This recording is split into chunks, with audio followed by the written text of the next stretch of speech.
कैसे हो आप सब? स्वागत है आपका परिवर्तन चैनल में। बच्चों, पिछली क्लास में हमने बात किया था हेलो एल्केन्स की केमिकल प्रॉपर्टीज के बारे में। बड़ा ही कमाल का था वो वीडियो। आज हम बात करेंगे हेलो एरेन्स की केमिकल प्रॉपर्टीज के बारे में। ये वीडियो भी बड़ा ही कमाल का होने जा रहा है। तो चलिए आइए शुरू करते हैं हेलो एरेन्स की केमिकल प्रॉपर्टीज। हेडिंग डाल देते हैं chemical properties of hello arenes. यार देखो, एक बात तो आपको पता ही है, हेलो एरेन्स होते क्या हैं। यार हेलो एरेन्स का मतलब क्या है? Cl किसके साथ जुड़ा हुआ है? डायरेक्ट बेंजीन रिंग के साथ जुड़ा हुआ है, उसको हम बोलते हैं हेलो एरेन्स। बोले सर ये तो आपने पहले ही समझाया हुआ है हमें, इसमें कोई दिक्कत वाली बात नहीं है। Cl या कोई भी हेलोजन किसके साथ जुड़ा हुआ है? बेंजीन रिंग के साथ जुड़ा हुआ है, तो उसको हम क्या कहते हैं? हेलो एरेन्स कहते हैं। अब हम बात करने जा रहे हैं इनकी प्रॉपर्टीज की, लाइक ये किस तरह के रिएक्शन दिखाते हैं। तो हमने ये देखा था कि हेलो एल्केन्स किस तरह के रिएक्शन दिखाते हैं? न्यूक्लियोफिलिक सब्स्टिट्यूशन रिएक्शन दिखाते हैं। इसका मतलब न्यूक्लियोफाइल आएगा और हेलोजन को हटाएगा और उसकी जगह खुद लग जाएगा। बट इन कंपाउंड्स में क्या होता है? हेलो एरेन्स में क्या होता है? ये हेलो एरेन्स ज्यादा अच्छे से न्यूक्लियोफिलिक सब्स्टिट्यूशन रिएक्शन नहीं देते हैं। हेलो एरेन्स ज्यादा अच्छे से न्यूक्लियोफिलिक सब्स्टिट्यूशन रिएक्शन नहीं देते हैं। तो सवाल आता है, बोले कि hello arenes nucleophilic substitution reaction क्यों नहीं देते हैं? Hello arenes nucleophilic substitution reaction क्यों नहीं देते हैं? तो अब इसके क्या क्या पॉसिबल रीजन हो सकते हैं, इसकी हम आज बात करने जा रहे हैं। अगर हम एग्जामिनेशन पॉइंट ऑफ व्यू से बात करें तो यह टॉपिक बहुत ही ज्यादा इंपॉर्टेंट है। ये 3 मार्कर क्वेश्चन आ चुका है, 2-3 बार सीबीएसई ने पूछा हुआ है कि हेलो एरेन्स ज्यादा बढ़िया न्यूक्लियोफिलिक सब्स्टिट्यूशन क्यों नहीं देंगे। तो बारी बारी से इसके मैंने आपको 3 रीजन बताने हैं। बारी बारी से मैं पहले रीजन से स्टार्ट करता हूं। सबसे पहला कारण समझिएगा। पहला कारण है बच्चों due to resonance. Due to resonance. अब आपको पता है रेजोनेंस होता क्या है? बेसिकली ये डीलोकलाइजेशन हुआ करता है पाई इलेक्ट्रॉन्स का। तो रेजोनेंस के कारण से ऐसी क्या बात आ जाएगी कि न्यूक्लियोफिलिक सब्स्टिट्यूशन रिएक्शन अच्छे से नहीं देंगे। ये मैंने बनाया क्लोरोबेंजीन। अब आपको पता है क्लोरीन के पास में क्या होंगे? Lone pair. ये लगा दिए। अब इसका रेजोनेटिंग स्ट्रक्चर बनाते हैं। Change this lone pair into bond and change this bond into negative charge. इस लोन पेयर को आपको किसमें चेंज कर देना है? बॉन्ड में। इस बॉन्ड को आपको किसमें चेंज कर देना है? नेगेटिव चार्ज में। तो अगला जो इसका रेजोनेटिंग स्ट्रक्चर बनेगा ये कुछ ऐसा बनेगा। मैं ऐसे बना सकता हूं। Cl के ऊपर आ जाएगा पॉजिटिव चार्ज, यहां पे आ जाएगा नेगेटिव, यहां पे आ जाएगा बॉन्ड। मैं इस तरह से इसका रेजोनेटिंग स्ट्रक्चर बना सकता हूं। मैं बना चुका हूं। ये इसका रेजोनेटिंग स्ट्रक्चर है। अब समझिएगा बात को। हेलो एल्केन्स में क्या होता था यार? ये हुआ हमारा CH3Cl। अब आया बच्चों यहां से कोई न्यूक्लियोफाइल। न्यूक्लियोफाइल वहां से बहुत एक्साइटेड है कि मुझे जाना है, मुझे क्या करना है? अटैक करना है, Cl को हटाना है, उसकी जगह मुझे खुद लग जाना है। काफी ज्यादा एक्साइटेड है अटैक करने के लिए, है ना? तो हुआ क्या? न्यूक्लियोफाइल को दोनों तरफ भेजा, इसके पास भी भेजा, इसके पास भी भेजा न्यूक्लियोफाइल को। बोले सर कहां पे जल्दी से अटैक मारेगा?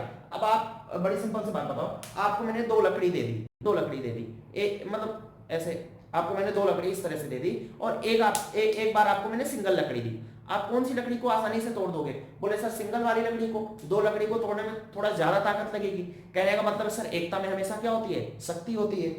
तो जब न्यूक्लियोफाइल आएगा यहां पे अटैक करने, तो यहां पे डबल बॉन्ड आ गया रेजोनेंस के कारण से। बोलो बात समझ आ रही है कि नहीं आ रही है? बोले सर बिल्कुल आ रही है। रेजोनेंस के कारण से यहां पे क्या हुआ? डबल बॉन्ड आ गया। बोले सर अगर डबल बॉन्ड आ गया, डबल बॉन्ड आ गया तो यहां पे इसकी बॉन्ड स्ट्रेंथ क्या हो जाएगी? बॉन्ड स्ट्रेंथ इसकी क्या हो जाएगी? हाई। अगर बॉन्ड स्ट्रेंथ इसकी हाई हो जाएगी तो इस बॉन्ड को तोड़ने में लगेगी ज्यादा एनर्जी, जबकि यहां पे क्या होगा? लेस एनर्जी लगेगी। तो कौन सा बॉन्ड आसानी से टूट जाएगा? बोले सर ये वाला। क्यों ये वाला? क्योंकि ये सिंगल बॉन्ड है। ये वाला क्यों नहीं टूटेगा? क्योंकि ये डबल बॉन्ड है। जो बॉन्ड आसानी से टूट जाएगा वो कंपाउंड ज्यादा अच्छे से न्यूक्लियोफिलिक सब्स्टिट्यूशन देंगे कि नहीं देंगे? बोले बिल्कुल देंगे। तो इसलिए हेलो एरेन्स तो ज्यादा अच्छे से न्यूक्लियोफिलिक सब्स्टिट्यूशन रिएक्शन देते हैं, जबकि hello arenes nucleophilic substitution reaction उतने अच्छे से नहीं देते हैं। कारण, पहला कारण रेजोनेंस। बोले रेजोनेंस के कारण आया डबल बॉन्ड, डबल बॉन्ड के कारण से डबल बॉन्ड को तोड़ना हुआ डिफिकल्ट, सिंगल बॉन्ड को तोड़ना हुआ आसान। बोलो बात एकदम पक्की। अब हम बात करेंगे इसके सेकंड पॉइंट की। सेकंड पॉइंट भी आपको आता है बहुत ही बढ़िया से, इसका आप स्क्रीनशॉट ले लें और हम आते हैं दूसरे रीजन पे, दूसरे कारण पे आते हैं इसके। इसका दूसरा कारण है बच्चों हाइब्रिडाइजेशन। इसका दूसरा कारण है हाइब्रिडाइजेशन। तो देखो हाइब्रिडाइजेशन के कारण से होता क्या है, क्या असर पड़ जाता है? डबल बॉन्ड अभी रेजोनेंस के कारण से हमने देखा, अब हम यहां पे देखेंगे हाइब्रिडाइजेशन के कारण से क्यों ये अच्छे से न्यूक्लियोफिलिक सब्स्टिट्यूशन रिएक्शन नहीं देंगे।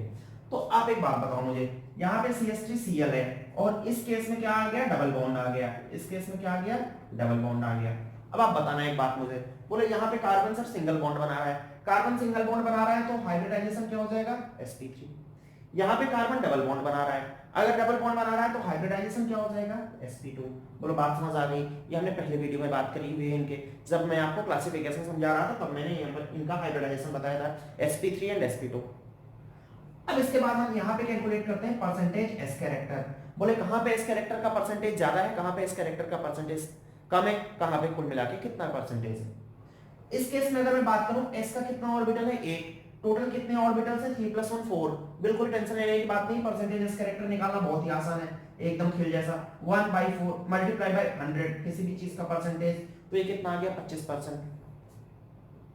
sp2 हाइब्रिडाइजेशन के यहाँ पे परसेंटेज कैरेक्टर कैलकुलेट कर सकते हैं। अब आपके दिमाग में मेरे लिखने से पहले अब आपके दिमाग में कैलकुलेशन कर ली होगी। बोले कितना, बोले sir 1 divided by total orbital 3 multiply by 100, percentage character कितना आ गया, 33.3%। अब बोले सर आप ये सब कर क्यों रहे हो, परसेंटेज कैरेक्टर क्यों निकाल रहे हो? देखो क्या होता है कि जितना ज्यादा एस कैरेक्टर इलेक्ट्रॉन न्यूक्लियस के उतना ज्यादा करीब, क्योंकि न्यूक्लियस के सबसे पास की सबसेल कौन सी होती है, एस सबसेल होती है।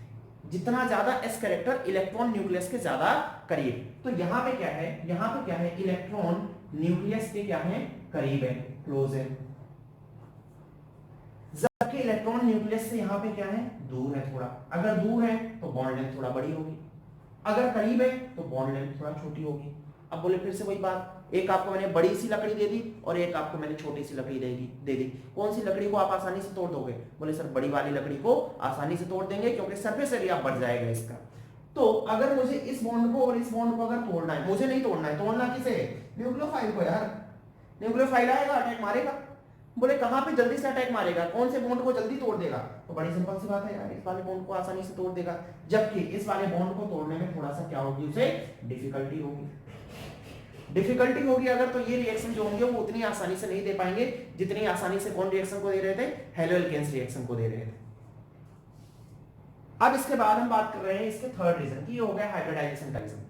टोटल 3 रीजन होते हैं जिससे हम इसको एक्सप्लेन कर सकते हैं कि हेलो एलियंस हमारे न्यूक्लियोफिलिक सब्स्टिट्यूशन रिएक्शन आसानी से क्यों नहीं देते हैं। अब तीसरे रीजन पे आते हैं। तीसरा कारण है हमारा, तीसरा कारण है हमारा रिपल्सन।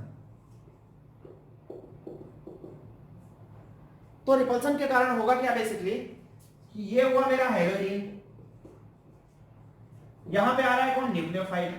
न्यूक्लियोफाइल के ऊपर कैसा चार्ज होता है, नेगेटिव चार्ज। न्यूक्लियोफाइल के ऊपर नेगेटिव चार्ज। ये बेंजीन रिंग भी क्या होता है, सोर्स ऑफ इलेक्ट्रॉन होता है, इसके ऊपर भी क्या है, नेगेटिव चार्ज है। अब अगर एक नेगेटिव चार्ज स्पीशीज इलेक्ट्रॉन के सोर्स की तरफ आ रही है, इसके ऊपर भी माइनस है, इसके ऊपर भी माइनस है, ये आया आया आया आया, ये बुलाएगा कि दूर भगाएगा, बुलाएगा कि दूर भगाएगा, बिल्कुल लात मार के इसको दूर भगाएगा। कहां आ रहा है, रिपल करेगा, इसको रिपल करेगा। इसका मतलब ज्यादा अच्छे से ये न्यूक्लियोफिलिक सब्स्टिट्यूशन रिएक्शन नहीं दे पाएंगे। तो टोटल मैंने आपको 3 रीजन बताए जिसके कारण से हेलो एलियंस जो होते हैं हमारे, ये बढ़िया से न्यूक्लियोफिलिक सब्स्टिट्यूशन रिएक्शन नहीं दे पाते हैं, जबकि हेलो एल्केन्स इनके मुकाबले काफी अच्छा न्यूक्लियोफिलिक सब्स्टिट्यूशन रिएक्शन देते हैं। 3 मार्कर क्वेश्चन होता है, तीनों पॉइंट्स आपको एक्सप्लेन करने होते हैं, एक रेजोनेंस, एक हाइब्रिडाइजेशन और एक पॉसिबल रिपल्सन। अब इसके बाद जो हमारा अगला वीडियो होगा, इसमें हम बात करेंगे electrophilic substitution of hello aliens. एक बात तो तय हो गई कि न्यूक्लियोफिलिक ये अच्छे से नहीं देंगे, तो ये कौन से देंगे, ये न्यूक्लियोफिलिक सब्स्टिट्यूशन रिएक्शन देंगे। तब तक आप क्या करेंगे, अब तक की जितनी भी वीडियोस हैं इस चैप्टर की, उन सारी वीडियोस को देखिए और अपने दोस्तों के बीच में भी शेयर करें, ज्यादा से ज्यादा जितना आप कर सकें। सबको ये चीजें सारी चीजें समझ आनी चाहिए। तब तक के लिए मैं दीपांशु शुक्ला विदा लेता हूं। जय हिंद, जय भारत।